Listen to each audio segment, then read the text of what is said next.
అందరికీ నమస్కారం. నేను Swaroopa Potlapalli. Welcome to trending topic.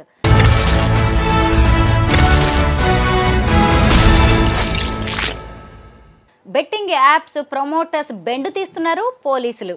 Oh common man ఇచ్చిన కంప్లైంట్తో పంజాగుట్ట పోలీసులు 11 మంది ఇన్ఫ్లుయెన్సర్స్ మీద కేసు నమోదు చేశారు. ఇప్పుడు ఆ లిస్ట్లో యాక్ట్రెస్ మంచు లక్ష్మి కూడా చేరిపోయారు. ఆమె ఒక బెట్టింగ్ యాప్ను ప్రమోట్ చేస్తున్న వీడియో నెట్టింట హల్చల్ అవుతోంది. ప్రస్తుతం నాతో పాటు సీనియర్ అడ్వకేట్ లక్ష్మీ కట్టా గారు ఉన్నారు. మరి మంచు లక్ష్మీ ప్రసన్నను కూడా పోలీసులు అరెస్ట్ చేస్తారా? ఆమె మీద కూడా కేసు నమోదు చేసే అవకాశం ఉందా? అసలు ఈ బెట్టింగ్ యాప్స్ను ప్రమోట్ చేయడం అనేది ఎక్కడి వరకు వెళ్తోంది? చట్టాలు ఏం చెబుతున్నాయి? వీటన్నిటి గురించి లక్ష్మి గారిని అడిగి తెలుసుకుందాం. నమస్తే లక్ష్మి గారు. చూసారు కదా మంచు లక్ష్మి ప్రమోట్ చేస్తున్న వీడియోని? చూశారు. అయితే ఆ వీడియోలో ఆమె చెప్తుంది మనీ ఎర్న్ చేయడానికి ఇదో మంచి ప్లాట్ఫామ్ అని. అయితే మిగతా వాళ్ళలాగే ఈమె మీద కూడా కేసు బుక్ చేసే ఛాన్స్ ఉంటుందంటారా? చట్టానికి ఎవరో అతీతులు కాదండి. తన తమ అనే భేదం ఉండదు. సో ఈ 11 మీద చేసినప్పుడు 12 వాళ్ళు కావచ్చు, లేకపోతే 14 కావచ్చు. అంటే ఒకే రోజు కాకపోయినా ఎవరైతే బెట్టింగ్ యాప్స్ ప్రమోట్ చేస్తున్నారో వాళ్ళు ఎంత పెద్దవాళ్ళైనా సరే పోయిన ప్రాణాన్ని తీసుకురాలేరు. ఒక తాగుబోతాడు తాగితే అతనికొక్కడికే ప్రాబ్లం. మహా అయితే 1000, 1500, 2000 తాగగలుగుతాడు.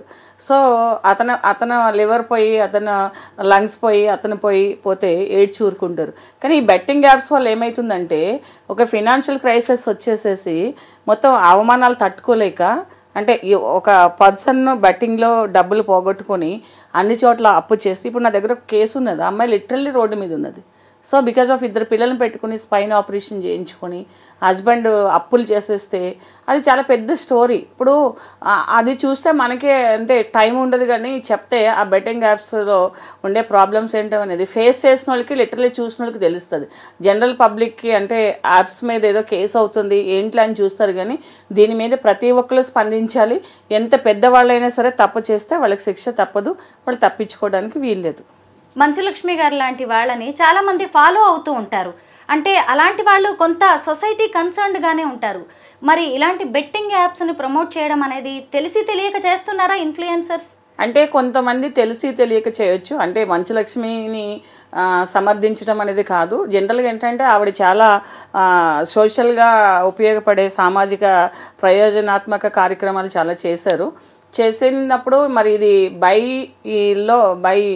మిస్టేక్లో, అంటే దాని గురించి అంత అవగాహన లేక ఇంత ప్రాబ్లం అవుతుందని తెలియక ఎప్పుడో ప్రమోట్ చేసి ఉండొచ్చు.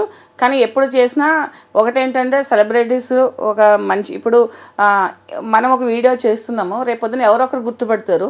మనం తప్పు చేస్తే వాళ్ళు మనల్ని క్వశ్చన్ చేస్తారు. మనం అంటే నేను ఒక చిన్న అంటే సెలబ్రిటీ కాకపోయినా ఒక అడ్వకేట్ అయినా ఒక మీడియాలో వస్తున్నప్పుడు అలా ఉంటుంది.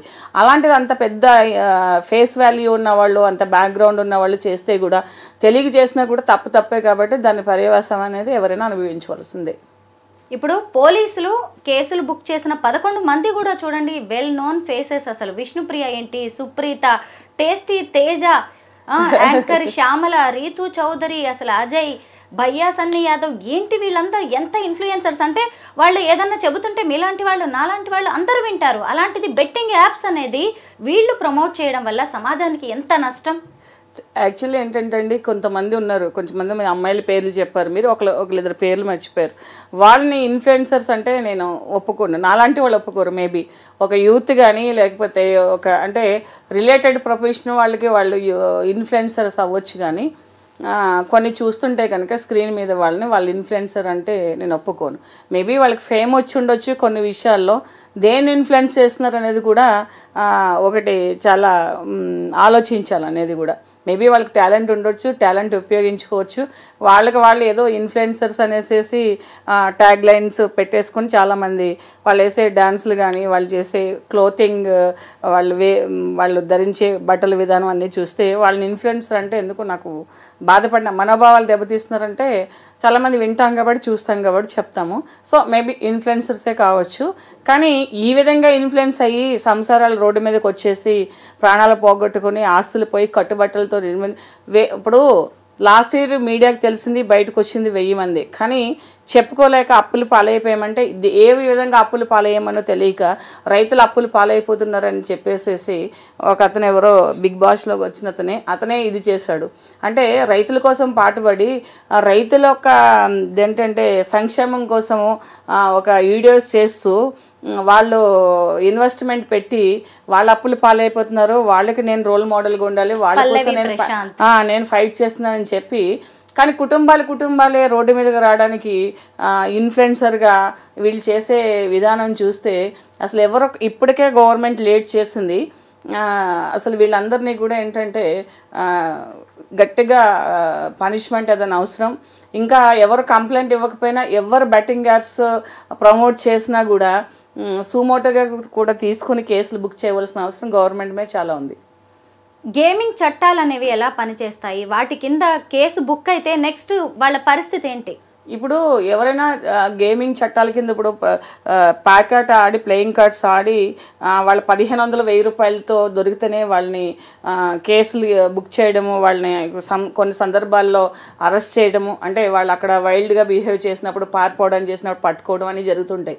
ఇలాంటివి ఏంటంటే ప్రాణాలు పోతున్నాయి కదా. ఏ యాప్ వల్ల ఎవరు చేశారు అంతా ఇప్పుడు అందరూ కూడా ఒకే రకమైన నేరస్తులు. ఒకటి చేసిన వాళ్ళు ఒక నేరస్తులే, 10 చేసిన వాళ్ళు నేరస్తులు. ఇంకోటి ఏంటంటే వీళ్ళు చట్టాలు అనేది వీళ్ళు చట్టానికి గౌరవించి అప్పుడే అంటే ఎంత తెలివిగా ఉంటున్నారంటే మేము చేసేసాము, తప్పైపోయింది, ఇంకెప్పుడు చేయమని చెప్పేసి కప్పపుచ్చుకోవడానికి చాలా ప్రయత్నాలు చేస్తున్నారు. సారీ అనే ఒక మాటతో నేరాలు అనేవి కప్పపుచ్చుకోవాలంటే ప్రతి ఒక్కళ్ళు అసలు కోర్టులు ఉండొద్దు, అడ్వకేట్స్ ఉండొద్దు, పోలీస్ డిపార్ట్మెంట్ కూడా ఉండకూడదు. ఏదైనా తప్పు చేస్తే సారీ అని చెప్పేస్తే కూడా మీ స్వలాభం కోసము, మీ వ్యక్తిగత ప్రయోజనాల కోసము, మీ లావిష్నెస్ కోసము మీరు కష్టపడి వర్క్ చేసుకుని దానికి రెమ్యునేషన్ ఉంటే పర్వాలేదు. ఎవరో మిమ్మల్ని ఈజీగా మీరు డబ్బులు సంపాదించుకుంటూ వేరొకరికి ఈజీగా సంపాదించమని రాంగ్ గైడెన్స్ ఇస్తూ, రాంగ్గా ఇన్ఫ్లుయెన్స్ చేస్తూ వాళ్ళని ఇచ్చేస్తున్నారు. డెఫినెట్గా ఏంటంటే చట్టం తలుచుకుంటే ఏదైనా చేసుకోవచ్చు. గేమింగ్ యాక్ట్ ప్రకారం ఏంటంటే వీళ్ళకి సివియర్ పనిష్మెంట్ ఉంటుంది. ఒక పోలీస్ డిపార్ట్మెంట్ తలుచుకుంటే వీళ్ళని అరెస్ట్ కూడా చేయొచ్చు. లక్ష్మి గారు, ఒక్క సామాన్యుడు, ఒక కామన్ మ్యాన్ ఇచ్చిన ఫిర్యాదుతో ఒకే పోలీస్ స్టేషన్లో 11 కేసులు బుక్ అయ్యాయంటే అసలు మన దేశవ్యాప్తంగా ఉన్న సామాన్య జనం రెస్పాండ్ అయితే ఇంకెంతమంది మీద కేసులు బుక్ అయ్యే ఛాన్స్ ఉంటుందో చూడండి. ఎప్పుడు మనం చెప్తూ ఉంటామండి మన వీడియోస్ ద్వారా, అంటే లిటరసీ అనేది డెవలప్ చేయాలనేది మనం వీడియోస్ చేస్తాం. అంటే ఒక సబ్జెక్టు గురించి కానీ, ఒక ప్రాబ్లం గురించి కానీ ఎడ్యుకేషన్ ఉండాలి. Education in the sense not only book is knowledge. Education means ఏదైనా ఒక దాని మీద రెస్పాండ్ అవ్వటం అనేది. ఎప్పుడు కామన్ మెన్సే ఒక రిజల్యూషన్స్ తీసుకొస్తారు, రెవల్యూషన్ తీసుకొస్తారు, ఒక సివిలైజేషన్ డెవలప్మెంట్కి కూడా వీళ్ళే కారణం అవుతారు, కామన్ మెన్. ఎందుకంటే గొప్ప వాళ్ళకి ఇలాంటి విషయాల మీద ఎవరో చచ్చిపోయారు, ఎవరో రోడ్డు మీదకి వచ్చేసారు, ఎవరో నాశనం అయిపోతున్నారు సమాజం అనే దాని మీద వాళ్ళకి దృష్టి పెట్టడానికి అంత టైం ఉండదు. ఎందుకంటే వాళ్ళ కెరియర్, వాళ్ళ బిజినెస్లు, వాళ్ళు ఫైనాన్షియల్ ఇది వాళ్ళు చూసుకోవడం ఉంటుంది. కానీ కామన్ మ్యాన్ గురించి పట్టించుకుని సొసైటీలో ఏం జరుగుతుందనే తీరిక వాళ్ళకి ఎక్కడ ఉంటుందండి? మీరు ఏ చరిత్రలో ఏ ఇష్యూ చూడండి కామన్ మ్యాన్ వల్ల వస్తుంది. So hats up to them. ఎందుకంటే అందరూ రెస్పాండ్ అవ్వాలి. ఒక సోషల్ రెస్పాన్సిబిలిటీ తీసుకుని ఇలాంటి ఇష్యూస్ మీద, అంటే నేను చెప్తా కొంతమంది రీల్స్ మీద కూడా, కొంతమంది చేసే వీడియోస్ మీద కూడా, యూట్యూబ్లో కూడా ఇలాంటి ఫర్దర్గా రిస్ట్రిక్షన్స్ వస్తే సమాజం కొంత బాగుపడుతుంది. టీఎస్ఆర్టీసీ ఎండీగా ఉన్న సీనియర్ ఐపీఎస్ అధికారి విసి సజ్జనార్ గారు ఈ బెట్టింగ్ యాప్స్ మీద ట్వీట్స్ చేసే వరకు కూడా ఎవరు పట్టించుకోలేదు. చూసారా, ముందుగా లోకల్ బాయ్ నాని అనే అబ్బాయి మీద ఆయన రెస్పాండ్ అయ్యారు. ఆ తర్వాత భయ్యా సన్నీ యాదవ్, ఆ తర్వాత చూసినప్పుడు హర్ష సాయి అనే వాళ్ళ మీద ఆయన ట్వీట్స్ చేసి సంబంధిత పోలీసులకి, ఆ స్టేట్స్ పోలీసులకు కూడా ఆయన ట్యాగ్ చేయడం అనేది జరిగింది. అంటే ఒక ఐపీఎస్ ఆఫీసర్ రెస్పాండ్ అయ్యే వరకు కూడా మనం అందరం కూడా ఏం చేస్తున్నాం చెప్పాలంటే పోలీస్ వ్యవస్థ అనేది కొన్ని సందర్భాల్లో ఎట్లా అనిపిస్తుంది అంటే, నేను బీయింగ్ అడ్వకేట్ నేను దాదాపు 150-200 పోలీస్ స్టేషన్స్ నేను చూసాను. అంటే ఒక్కొక్కసారి ఏమనిపిస్తుంది అంటే ఈ సొసైటీలో ఇలాంటి వాళ్ళు ఎందుకు బతుకుతారా అనిపిస్తుంది. అంటే ఒక రెస్పాన్సిబుల్ పొజిషన్లో ఉండి వాళ్ళ రెస్పాన్సిబిలిటీ తీసుకునే విధానం ఏదైతే ఉంటుందో అది చాలా అసహ్యం వేస్తుంటుంది కొంతమంది వ్యక్తిగతంగా, నేను డిపార్ట్మెంట్ అని కాదు. సో లోకల్ వాళ్ళు రెస్పాండ్ అయ్యి పెద్దవాళ్ళకి చూపించవలసిన దీంట్లో ఒక ఐఏఎస్ ఐపీఎస్ ర్యాంక్ వాళ్ళు పట్టించుకుంటేనే కానీ దాని గురించి యాక్షన్ తీసుకునే పరిస్థితులు లేని పోలీస్ స్టేషన్స్ ఇవన్నీ కూడా. వీళ్ళందరూ ఏంటంటే పబ్లిక్ వస్తారు, కంప్లైంట్ ఇస్తారు, మీరు తర్వాత రండి అంటారు, లేకపోతే ఎక్కడైనా గొడవ అయితే వెళ్ళిపోతారు. ఇలాంటి జరుగుతున్న చట్టం పరిధిలో ఉన్న వాటిలో అసలు లోకల్గా జరిగే ఇలాంటి యాప్స్ ఇవన్నీ కూడా లోకల్ పోలీస్ స్టేషన్ నుంచి స్టార్ట్ అవ్వాలి. అంటే ఎవరో ఇవ్వకపోయినా ఒక కామన్ మ్యాన్కి తెలిసినట్టు ఒక పోలీస్ డిపార్ట్మెంట్కి ఎందుకు తెలియదు? ఏరియా పోలీస్ స్టేషన్లో ఎంతమంది ఉంటారు, బెట్టింగ్ యాప్స్ ఎంతమంది చేస్తారు, కుర్రోళ్ళు ఎక్కడెక్కడ గ్యాదర్ అవుతున్నారు, గాంజా ఎవరు తాగుతున్నారు. ఇప్పుడు అప్పట్లో టీజింగ్ ఉండేది, ఇప్పుడు టీజింగ్ లేదు. సో దీని మీదైనా దృష్టి పెట్టాలి కదా. ఏం ఆడుతున్నారు, ఫోన్ తీసుకుని కొంచెం అనేది లోకల్ పోలీస్ వ్యవస్థ అనేది కొంచెం స్పీడప్ చేసి కొంచెం టెక్నికల్గా ఎక్కువ వర్కౌట్ చేసి యూత్ మీద కాన్సన్ట్రేట్ చేస్తే ఈ యాప్స్ అనేవి ఏది కూడా ఇలాంటి యాప్స్ లాంటివన్నీ ఇల్లీగల్ యాక్టివిటీస్ అనేది యూత్ నుంచి జరిగేవి కొంచెం ఇది చేయొచ్చు. ఇప్పుడు చూడండి, ఈ బెట్టింగ్ యాప్స్ అన్ని ప్రమోట్ చేసిన వాళ్ళందరూ యూతే కదా, వీళ్ళందరూ చిన్నపిల్లలే కదా. వీళ్ళు ఇన్ఫ్లుయెన్సర్ ఏంటండి నాకు అర్థం కాదు. దేనికి ఇన్ఫ్లుయెన్స్ అంటే ఒక దాంట్లో నువ్వు వచ్చేసినంతనే మరి రెండోది వెంటనే దాన్ని ట్రాక్ తప్పేసేసి నీకు ఒక ఇన్ఫ్లుయెన్స్ ఉంది అని పేరు పెట్టారు కాబట్టి నువ్వు రాంగ్ సైడ్ వెళ్ళిపోయేసి అవన్నీ ప్రమోట్ చేసేస్తారు. అంటే మేము ఇన్ఫ్లుయెన్సర్ కాబట్టి మేము ఏం చెప్పినా పబ్లిక్ వినేసి ఎదవలు అయిపోయి దాన్ని ఫాలో అయిపోతారని మీరు చేసేస్తారా? అంటే మీకు రెస్పాన్సిబిలిటీ లేదా? ఒక ఇన్ఫ్లుయెన్సర్ అనే వాళ్ళకి ఎంత రెస్పాన్సిబిలిటీ ఉండాలి? సో దట్ ఏంటంటే ఒక ఐఏఎస్ ఆఫీసర్ ర్యాంక్లో ఉండే వాళ్ళ వరకు రెస్పాండ్ అయ్యే వరకు లోకల్ పోలీస్ వ్యవస్థ రెస్పాండ్ కాలేదంటే లోకల్ ఏరియాలో పోలీస్ స్టేషన్లో అంటే ఎస్ఐ స్టేజ్లో నుంచి ఎంత స్పీడ్గా ఎంత బాధ్యతాయుతంగా ఉండాలనేది తెలుస్తుంది. నిజానికి సివిల్ పోలీసులకు ఇవన్నీ పట్టించుకునే తీరిక ఉండదు. వాళ్ళ కేసుల్లోనే వాళ్ళు మునిగి తేలుతూ ఉంటారు. వీటన్నిటిని చూడాల్సింది ఎక్కువగా సైబర్ పోలీసులు లాంటి వాళ్ళు. ఇప్పుడు జనరల్ గా ఏంటంటే సైబర్ పోలీస్ అనేది 50% తెలియదండి. ప్రతి పోలీస్ స్టేషన్లోనూ సైబర్ క్రైమ్ కి సంబంధించిన ఒక ఇది పెట్టారు, అంటే ఒక వింగ్ పెట్టారు. ఆ వింగ్ జనరల్ గా ఏంటంటే కొంచెం నాలెడ్జ్ ఉన్న వాళ్ళకి చదివిన వాళ్ళకి సైబర్ పోలీస్ అంటారు. కానీ ఏదైనా ఈ సైబర్ పోలీస్ ఇష్యూ జరిగినప్పుడు లోకల్ పోలీస్ స్టేషన్కి వెళ్తారు. లోకల్ పోలీస్ స్టేషన్ వెళ్ళినప్పుడు ఇది మా పరిధిలోకి రాదు, సైబర్ పోలీస్ స్టేషన్కి వెళ్ళాలని వాళ్ళు గైడ్ చేస్తారు. ఇంకేంటంటే మీరు గవర్నమెంట్ మీద కూడా ఏంటంటే ఇప్పుడు మండల ఆఫీస్ దగ్గర గవర్నమెంట్ హాస్పిటల్ దగ్గర ఎలా అయితే హెల్త్ ఇష్యూస్ సంబంధించిన బోర్డ్స్ ఉంటాయో అలాంటి ఫ్లెక్సీలు ఎక్కువ ఏర్పాటు చేయవలసిన అవసరం కూడా ఉంది. సైబర్ క్రైమ్ దేని కింద వస్తుంది, ఇప్పుడు క్షయవాది ఇలా వస్తుంది, హెచ్ఐవి ఇలా వస్తుంది, లేకపోతే ఎడ్యుకేషన్ అనేది పిల్లలకి ఇలా చేయాలి, ఈ శిశు మరణాలను తగ్గించాలి, ఈ స్కానింగ్లు తీయకూడదు. అలాంటి దాంట్లో ఈ బెట్టింగ్కి సంబంధించిన ఇల్లీగల్ యాక్టివిటీస్ ఏదైతే ఉన్నాయో వాటికి కూడా కొంచెం ఫ్లెక్సీలు అవి పెట్టి హోర్డింగ్స్ పెట్టి దాన్ని ప్రమోట్ చేయవలసిన ప్రజల్లోకి వెళ్ళవలసిన అవసరాలు ఉన్నాయి. చాలామంది తెలియక కూడా కొంతమంది ఎంత నిర్లక్ష్యంగా చెప్తారు కాబట్టి ఇది మాది కాదు సైబర్ పోలీస్ స్టేషన్ అంటే ఎక్కడుందంటే అక్కడ ఉంది, ఇక్కడ ఉంది, కరెక్ట్ పక్కనున్నా కూడా చెప్పనంత పరిస్థితులు ఉన్నాయి పోలీస్ స్టేషన్లో కూడా. అలాంటి దాంట్లో మరి న్యాయం ఎలా జరుగుతుంది? ఎందుకంటే సివిల్ పోలీసులు వాళ్ళకి చాలా ములుగు తేలుతారంటే ఇది part and parcel of the క్రైమే కదండి. ఆ క్రైమ్ కన్సర్న్ పోలీస్ స్టేషన్కి కన్సర్న్ పర్సన్కి ఎంటెస్ట్ చేయవలసిన రెస్పాన్సిబిలిటీ కూడా లోకల్ పోలీస్ స్టేషన్లో ఉంటుంది. లక్ష్మి గారు, ఈ టేస్టీ తేజ, విష్ణుప్రియ వీళ్ళందరూ కూడా బిగ్ బాస్ ఫేమ్ నిన్న మొన్నటి వరకు ప్రజల నోళ్లలో నానిన పేర్లు ఇవి.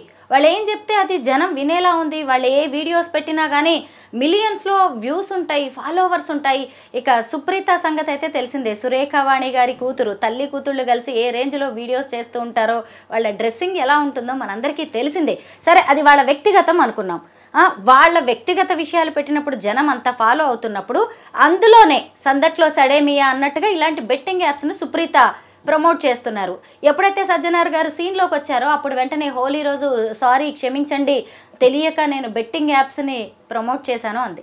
సారీ చెప్పినా కానీ వదిలిపెట్టట్లేదు. రోడ్డు మీద వెళ్తుంటే ఎవరైనా బట్టలు చింపేసి లేకపోతే జుట్టు పట్టుకు లాగేసి లేకపోతే కార్లోంచి బయటకు లాగేసి చేసి సారీ తప్పైపోయిందంటే ఊరుకుంటామా ఎవరమైనా?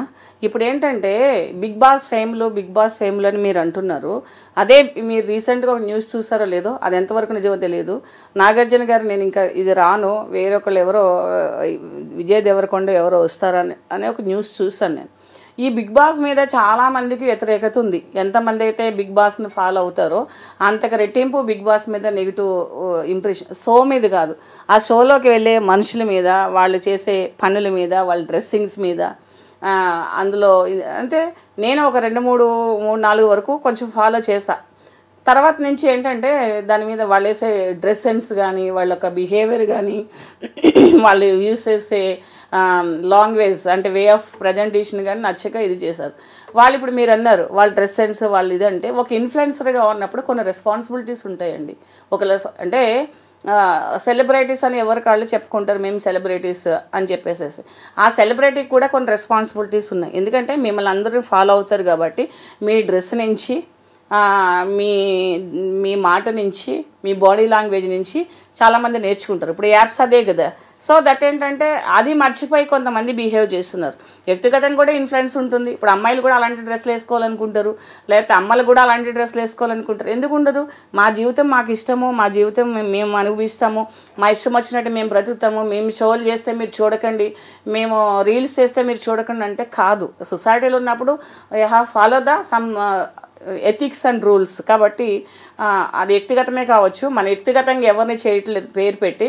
సో ఇన్ఫ్లుయెన్సర్గా లేకపోతే సెలబ్రిటీగా ఉన్నప్పుడు అవన్నీ పాటించవలసిన అవసరం ఉంటుంది. ఇంకోటి ఏంటంటే ఇవాళ రేపు జనరేషన్ అంతా కూడా చాలా స్మార్ట్ ఉన్నారు స్వరూప్ గారు. అంటే వాళ్ళ యాక్టింగ్ అనేది స్క్రీన్ మీదో లేకపోతే మనుషుల మధ్య కాదు, నిజ జీవితంలో కూడా. అంటే ఒక పక్క మనిషితోటి ఇది చేయడం కాదు, నలుగురు చూస్తున్నప్పుడు కూడా లైఫ్లో యాక్టింగ్స్ అనేవి కామన్ అయిపోయి, రియాలిటీ అనేది ఎక్కడ లేదు. అంటే ఈ కేసులు బుక్ అవుతాయి, ఈ కేసులు ఇలా మన మీదకి వస్తుంది, జనాలు మనల్ని చీ కొడతారు ఇలా చేయడం వల్ల అని చెప్పేసి ప్రివెంటివ్గా వచ్చేసేసి సారీలు చెప్పేస్తున్నారు. ఇప్పుడు నేను ఇందాక చెప్పింది అదే. ఎవరైనా ఒక కామన్ మ్యాన్ వెళ్ళి మనల్ని ఏదైనా ఫిజికల్గా ఇంజురీ చేసో లేకపోతే ఓరల్గా వెర్బల్గా హర్ట్ చేసో లేకపోతే అలాంటి ఇష్యూస్ అయితే అప్పుడు సారీ చెప్పేస్తే ఊరుకుంటారా? ఊరుకోరు ఎవరు కూడా. అది మొలెస్టింగ్ డామేజ్ చేస్తారని పెద్ద ఇష్యూ అవుతుంది. మరి ఇప్పుడు మీరు యాప్స్ చేసి ఇవి ప్రమోట్ చేసి జీవితాలే నాశనం అయిపోయారు, మనుషులే చచ్చిపోయారు. ఎంతమంది మనుషులు చనిపోయారు అనేది మీరు ఏమైనా ఆన్సరబుల్ వాళ్ళకి? మీరు ఇంతమంది ఇప్పుడు సపోజ్ ఒక 50 మంది బెట్టింగ్ యాప్స్ చేశారండి, ఆ యాప్స్ వల్ల 1000 మంది చనిపోయారు. 1000 మంది రెస్పాన్సిబిలిటీ మీరు తీసుకుంటారా? 1000 మంది ఫ్యామిలీస్ రెస్పాన్సిబిలిటీ మీరు తీసుకుంటారా? ఇంట్లో ఒక మనిషి చనిపోయారు అంటే 1000 మంది ఇంటూ 4 వేసుకుంటే ఎంతమంది మీకు రెస్పాన్సిబిలిటీ తీసుకోవాలి? ఆ సోషల్ రెస్పాన్సిబిలిటీ మీరు ఎందుకు మర్చిపోయారు? మీరు ఏది పడితే అది చేసేస్తారా?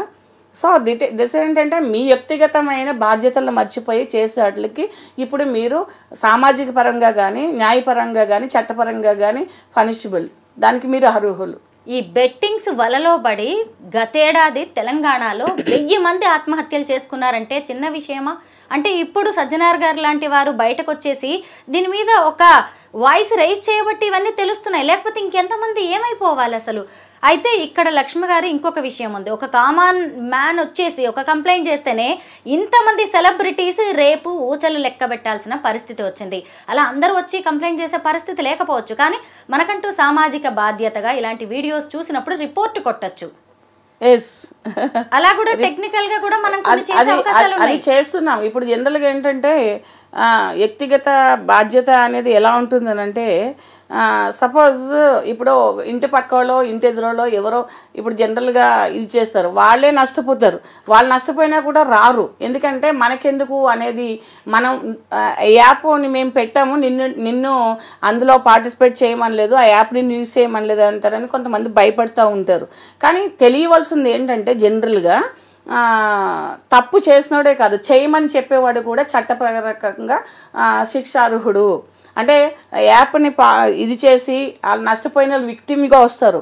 యాప్ని ఫాలో చేసుకుని మీరు 10 రూపాయలు పెట్టి 100 రూపాయలు సంపాదించండి, 100 రూపాయలు పెట్టి 1000 రూపాయలు సంపాదించండి, ఈజీ ఎర్నింగ్ అని అంటే మనుషులను సోమారిపోతులు చేయడము, లేదా దొంగతనం చేయమంటాము, దొంగ డబ్బులు తీసుకోమంటాము. అది ఎంత నేరం? అది ఎందుకు ఇచ్చేస్తారండి? ఒక నెలంతా పని చేస్తే సర్వెంట్కి మనం 2000 ఇవ్వడానికి మనం ఆలోచిస్తాము. నువ్వు 10 రూపాయలు పెట్టేస్తే 100 రూపాయలు ఎందుకు ఎవడో ఇచ్చేస్తాడు నీకు? అది కూడా ఎక్కడో హవాలా డబ్బులు లాంటివి, అంత బిజినెస్ కదా. ఆ అవేర్నెస్ అనేది పబ్లిక్లో లేదు కాబట్టి ఫస్ట్ అది తప్పు అనేసి చాలామందికి కూడా తెలీదు. ఈ యాప్స్ ఉంటాయనేసి కూడా ఏంటంటే ఇలాంటి ఈజీ ఎర్నింగ్స్ వాళ్ళే దాన్ని సెర్చ్ చేస్తారు. ఇప్పుడు మర్డర్ చేసేవాడు మర్డర్ కోసం సెర్చ్ చేస్తాడు, ఎలా చేయాలి, ఎలా పట్టుకోవాలి అని చెప్పేసేసి.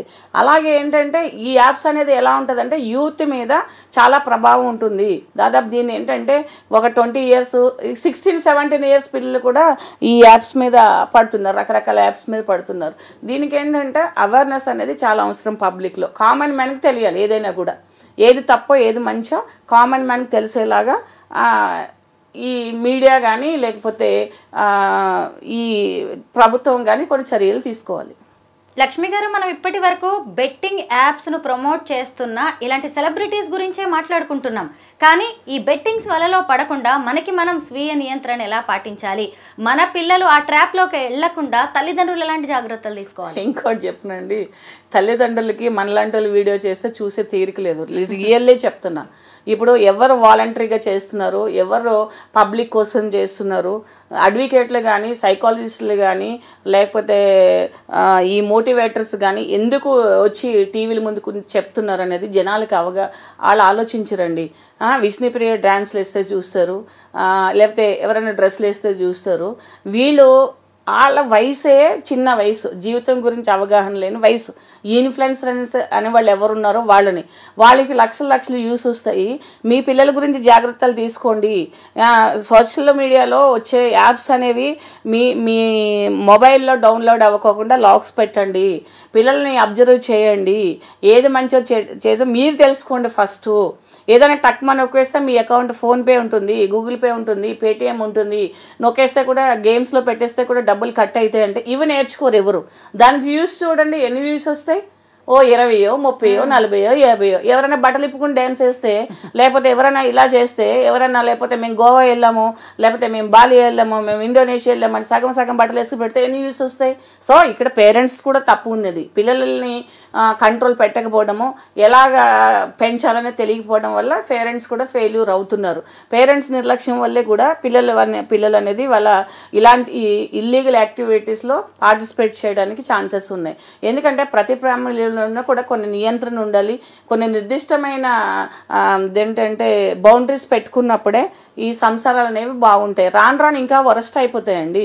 రాను ఏంటంటే ఏ తల్లైనా సరే సీరియల్ చూసుకోవడము, అంటే అందరు తల్లులు కాదు, 80% అలా ఉన్నారు ఈ రోజుల్లో. లేకపోతే రీల్స్ చూసుకోవడము, లేకపోతే ఇళ్లలో చేసే భార్య భర్తలు చేసే ఈ చిన్న ఈ షార్ట్స్ చూసుకోవడం, ఇదే తప్పిస్తే యూజ్ అయిన ఏం చూస్తున్నారు? యూజ్ఫుల్ అయినాయి మన లైఫ్కి ఇవి. హెల్త్ గురించి చూస్తామా? షుగర్ వస్తేనే షుగర్ గురించి చూస్తాం, బీపీ వస్తేనే బీపీకి యూజ్ చేస్తాం ఏం తినాలని. దానికి ప్రివెంటివ్గా మనం ఏం చేయాలనేది మనం ఎవరు చూడట్లేదు. సో ఇవన్నీ మనకి ఎన్ని అందుబాటులో ఉన్నా మనం దాన్ని యూజ్ చేసుకోకపోవడం వల్ల ఈ కష్టాలు. ఎందుకంటే ప్రతి పిల్లల్ని కూడా వాళ్ళు కనీసం వాళ్ళకి ఓన్గా ఇప్పుడు ఇన్ఫ్లుయెన్సర్ అంత ఏజ్ వచ్చే వరకు కూడా ఆ పిల్లల్ని చేసే బాధ్యత కూడా ఉంటుంది. ఇంకా కొంతమంది ఏంటంటే పని చేయడానికి కష్టమైపోయి, ఒళ్ళు వంగక, కొవ్వు ఎక్కువైపోయి, ఆ కొవ్వు కరిగించుకోవడానికి ల్యాప్టాప్ల ముందు కూర్చుని ఏ యాప్స్ దేనికి ఉపయోగపడతాయి అనేసి చేసి అందులో లోన్లు తీయడము, యాప్స్లో లోన్స్ తీయడము, తర్వాత ఇలాంటి గేమ్స్లో పెట్టడము, యాప్స్లో పెట్టడము, తర్వాత ఆన్లైన్ రమ్మీస్ ఆడడము, కార్డ్స్ ఆడడం, ఇలాంటివన్నీ చేసుకుంటూ నాశనం అయిపోతున్నారు. వాళ్ళకి ఏంటంటే వాళ్ళకి తెలివి బుద్ధి ఉండాలి.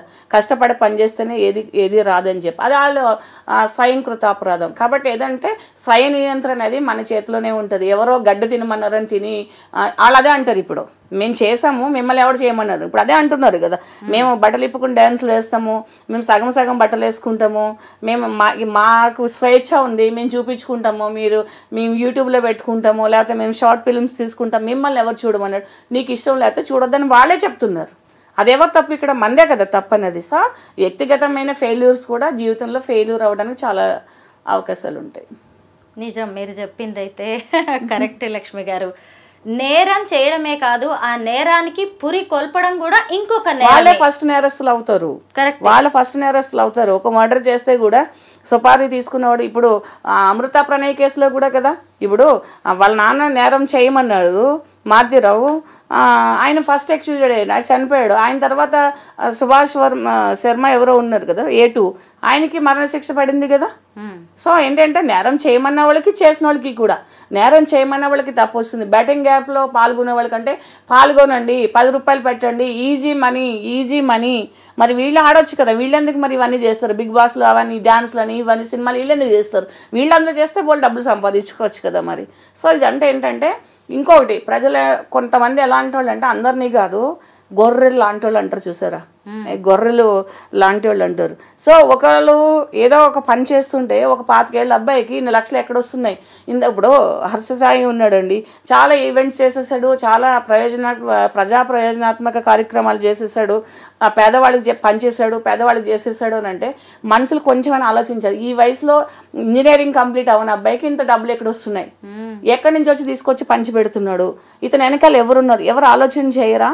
ఇప్పుడు వచ్చిన తర్వాత లబోదిబ్బమని అతన్ని పెద్ద సెలబ్రిటీకి చేసేసి అతను వెళ్తే జనాలు అంతా ఇది చేసేసి అంటే దొంగలకే పట్టం కడతారా మీరు? ఎవరైనా వచ్చి మంచిగా చెప్పి 4 మొక్కలు జీవితాన్ని నేర్చుకోరంటే ఆ వీడియోలు చూడరా? ఇలాంటి పనికిమాల వీడియోలు అందరూ చూసి చచ్చిపోయామని అనుకుంటే ఎవరికి నష్టము? సో సెల్ఫ్గా వ్యక్తిగతంగా అదే మీరు అన్నారు కదా స్వీయ నియంత్రణ అని చెప్పేసి ప్రతి ఒక్కరికి కూడా చెడుని ప్రోత్సహించి చెడుని నేను వాడిని చూడొద్దు అనట్లేదు, ఎంటర్టైన్మెంట్ కోసం చూడండి. ఎంటర్టైన్మెంట్ కోసము మీరు ఏదైనా చేయొచ్చు, దాన్ని ఎంటర్టైన్మెంట్ లానే పెట్టుకోవాలి. ఒకళ్ళు డాన్స్ కానీ లేకపోతే ఒకళ్ళు ఇచ్చే స్పీచ్ కానీ ఒకళ్ళు ఇచ్చే యాక్టింగ్ కానీ అది ఎంటర్టైన్మెంట్ కోసమే. వాళ్ళని మీ జీవితాల్లో తెచ్చేసుకుని మీరు ఆన్వయం చేసుకుని వాళ్ళు ఇలాగే చేసేసి సెలబ్రిటీలు అయినట్టున్నారు మనం కూడా అయిపోదామంటే ఇలాగే ఫ్యామిలీలు రోడ్డు మీదకి వస్తారు, చచ్చిపోతారు. నిజమే. ఇప్పటికే 11 మంది మీద కేసులు అయితే బుక్ అయ్యాయి, ఇంకొంతమందికి నోటీసులు కూడా ఇచ్చారు. ప్రతి ఒక్కరిని లాగాలండి, ప్రతి ఒక్కరిని లాగాలి. ఒక్కసారి చేస్తే రెండోసారి ఏదైనా చేసేటప్పుడు అందరూ ఆలోచిస్తారు.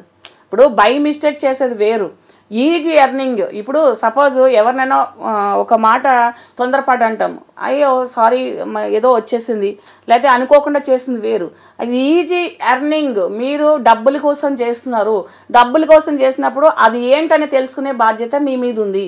ఒక కూల్ డ్రింక్ తాగితే దాని మీద ఎక్స్పైరీ డేట్ చూసుకుంటాము, లేదా ఒక కొనుక్కుంటే అది బ్రాండ్ ఏంటి, దాని వర్త్ ఎంత అనేది చూసుకుంటాము. సో మీరు చేసినప్పుడు రెమ్యునరేషన్ తీసుకుంటారు. మరి దాని గురించి మీరు తెలుసుకోకుండా ఎలాగ ప్రమోట్ చేస్తారు? ఒక ప్రోడక్ట్ గురించి మీరు అడ్వర్టైజ్మెంట్ చేసిన వాళ్ళు కానీ లేదా ఒక ప్రోడక్ట్ని ప్రమోట్ చేసిన వాళ్ళు కానీ దాన్ని యూజ్ చేస్తే అది కరెక్ట్ అంటేనే చేయాలి. మీకు డబ్బులు ఇస్తారంటే ఏది పడితే అది చేసేస్తారా? ఒక పాయిజన్ బాటిల్ ఇచ్చి చేసేసేయండి, ఇది తీసుకుంటే మీ స్కిన్ బాగుంటుందంటే చేసేస్తారా? అది మీరు తీసుకుని చేయండి అంటే వీళ్ళకి తెలిసే చేస్తున్నారు లక్ష్మి గారు. అదే అంటున్నా, ఇప్పుడు ఏదైనా చేసినప్పుడు తెలిసి చేస్తున్నారు కాబట్టి అదే అంటున్నాను, ఒక పాయిజన్ బాటిల్ ఇచ్చి ఇది ఏదో ఎందుకు ఉపయోగపడుతుంది, ఇది జబ్బులు రావు, ఇది యంగ్గా ఉంటాము, అది ఏదో సంథింగ్ చెప్తారు ప్రొడక్ట్ మ్యానుఫ్యాక్చరర్స్. అది మీరు యూజ్ చేసి చస్తామా బతుకుతామని చెప్పి అది మీరు ఇది చేయాలి. అంతేగాని అది విడిచారని ఇది చేసేస్తే దాని పర్యవసానం చేసినోడి కంటే మీరు ఎక్కువ చేయవలసి వస్తుంది. నిజమే, చాలా బాగా చెప్పారు లక్ష్మి గారు. ఇప్పటికైనా వీళ్ళందరూ కూడా జాగ్రత్త పడతారనే భావిద్దాము. ఎందుకంటే ఇప్పటికీ ఇంకా కొంతమంది కొంతమంది క్లయింట్స్ ఉంటారు, మీరు 1 లక్ష రూపాయలు వేయండి మీకు అకౌంట్ లో 3 lakhs వచ్చేస్తాయి రేపు అంటారు. అదొక బిజినెస్ నడుస్తుంది. అసలు 1 లక్ష రూపాయలు వేస్తే 2 lakhs వాడు ఎందుకు వేస్తాడని విచక్షణ జ్ఞానం వీళ్ళు ఎందుకు ఉండదు? అది కూడా ఒక స్కామ్ నడుస్తుంది. ఎందుకంటే కొంతమంది క్లయింట్స్ అడుగుతూ ఉంటారు, వేయమన్నారు యాప్లు అని, తర్వాత వెహికల్ పెడతారు, మీరు 12,000 ఒక 15,000 వేయండి, వెహికల్ మీ ఇంటికే ఇచ్చేస్తాము, ఇదిగో ఆర్సీ అని పెడుతుంటారు. ఇలాంటివి చాలా నడుస్తున్నాయి. తెలిసిన వాళ్ళందరూ ఏంటంటే నేను ఇప్పుడు ఇది వీడియో ముఖంగా చెప్తున్నాను, ఇలాంటివన్నీ కూడా ప్రభుత్వం అనేది వ్యక్తిగతంగా తీసుకుని అంటే పర్సనల్గా తీసుకొని ప్రభుత్వం అనేది ప్రతి మనిషికి సంక్షేమం అందించాలి. కాబట్టి ఇలాంటి నేరాలు జరగకోకుండా కూడా సైబర్ క్రైమ్స్లో ఒక ప్రత్యేకించిన సెల్లో అందరికీ అందుబాటులో ఉండేటట్టు అది ఉందని చాలామందికి తెలియదు, అది పెద్ద విచిత్రం ఇప్పుడు. సో అలాంటివన్నీ తెలిసేలా చేయవలసింది ప్రచారం అనేది వాళ్ళ మీదే ఉంటుంది కదా. సో దట్ ఎక్కడికి వెళ్ళాలో కూడా తెలియని పరిస్థితులు కొంతమందికి ఉన్నాయి. ఈజీ మనీ లగ్జరియస్ లైఫ్కి అలవాటు పడి చాలామంది సెలబ్రిటీస్ ఇలాంటి బెట్టింగ్ యాప్స్ని ప్రమోట్ చేస్తున్నారు. వాళ్ళకి తెలుసు వీటిని ప్రమోట్ చేయడం వల్ల జరిగే నష్టం ఏంటో, కానీ నష్టపోయేది మేం కాదు కదా, మాకు డబ్బులు వచ్చేస్తున్నాయి, ఎవరు ఏమైపోతే మాకేంటి అని వాళ్ళు అనుకుంటున్నారు. మొత్తానికి ఈ ఇన్ఫ్లుయెన్సర్స్ కావచ్చు, లేదంటే ఈ సెలబ్రిటీస్, ఈ స్టార్స్ ఎవరు ఏది చెప్తే అది గుడ్డిగా నమ్మేసి సామాన్య జనం, పేదలు, వీటన్నిటిలో ఇష్టం వచ్చినట్టుగా పెట్టుబడులు పెట్టేస్తున్నారు. చెప్పాలంటే స్టార్స్ అనేవాళ్ళు తక్కువ అండి. వాళ్ళు లైఫ్లో అన్నీ చూసి స్టార్స్ అయ్యారు. వీళ్ళు ఓవర్ నైట్ స్టార్స్ అవి మేము స్టార్స్ అనుకుని ఈ చిన్న చిన్న మినుగురు ఏంటో చిన్న చిన్న స్టార్స్ లాంటి వాళ్ళు కెరియర్ని పాడు చేసుకుంటున్నారు. ఇలాంటివన్నీ ఆశకపోయి అత్యాశకపోయి ఇప్పుడు స్టార్స్ అనే వాళ్ళని మనం ఎంతమందిని చూసుకుంటూ వచ్చాం. దాదాపు పెద్ద పెద్ద అంటే లైఫ్లో అన్నీ చూసి కష్టపడి వాళ్ళు ఎన్నో వర్షాలను తడిచి ఎండకి ఎండి తిండి లేకోకుండా ఎన్ని లొకేషన్లు చేసి వాళ్ళు ఒక స్టార్స్ అయ్యారు. ఈవేళ అర్ధరాత్రి ఒక వీడియో పెట్టి పొద్దునకి స్టార్స్ అయిపోయి మేము ఇన్ఫ్లుయెన్సర్స్ మేము సెలబ్రిటీస్ అని పెట్టుకుంటూ వచ్చేసేసి స్టార్స్కున్న పరువు తీసేస్తున్నారు వీళ్ళందరూ. మీరు అన్నది నిజమే, వాళ్ళు స్టార్స్ కాదు, స్టార్స్ కాదు, పురుగులు, మినిగిరి పురుగులు. ఆ వెలుగు ఏదైతే ఉంటుందో చూసుకుని ఆ వెలుగుని చూసి వాళ్ళే మురిసిపోతున్నారు. అది క్షణకాలం ఉంటుందని తెలియదు.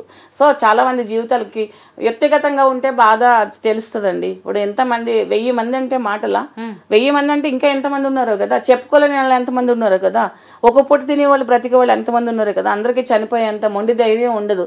కాబట్టి కొన్ని వందల ఫ్యామిలీలు, వేల ఫ్యామిలీలు ఈ చిన్న కక్కుర్తి వల్ల రోడ్డు మీదకి వచ్చేసి నాశనం అయిపోతున్నారు. పిల్లలు, భార్యలు, ముసలి తల్లిదండ్రులు, ఒక భార్య, 2 పిల్లలు, 2 ముసలి తల్లిదండ్రులు, వాళ్ళ పరిస్థితి ఎట్లా ఉంటుంది?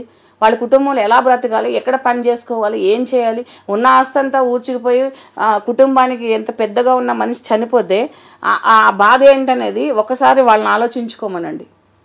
థ్యాంక్ యూ లక్ష్మి గారు. ముఖ్యంగా ఈ ప్రమోటర్స్కి కనువిప్పు కలిగించే విషయాలు చెప్పారు, సమాజానికి ఎంతో ఉపయోగపడే అంశాలను మా అందరి దృష్టికి తీసుకొచ్చారు. Thank you so much.